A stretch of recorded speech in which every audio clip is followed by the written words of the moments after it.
mulai itu tadi malam ya jam 12 malam itu kerjasama itu warga di sini pemuda remaja. Terus itu ada informasi dari puskesmas bahwa harus kita lorong itu kita namanya ditutup sementara untuk mengantisipasi ini COVID-19 ini. Tidak sama-sama untuk memerangi ini. Setiap warga kita ini harus kita patuhi dengan aturan memerangi ini COVID-19 ini.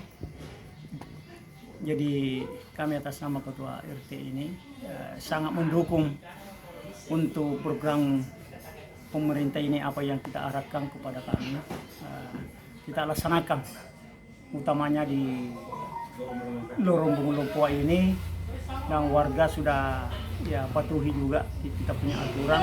Yang punya mobil sementara tidak keluar dulu, yang kedua tidak menerima tamu untuk tamu-tamu luar selain kita sendiri masing-masing selama ini yang memerangi ini COVID-19 untuk di masing-masing kita punya di rumah untuk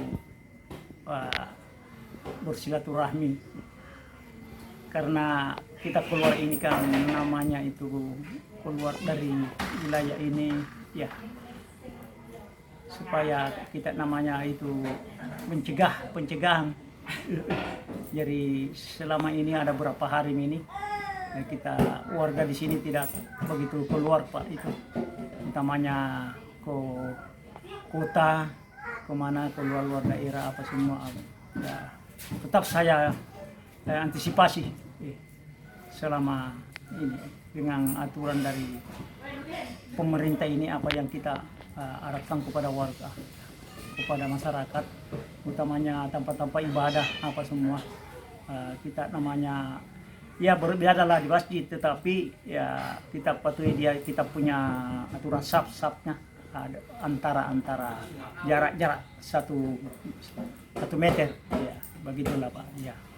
Saya kira begitu Pak untuk sementara ini.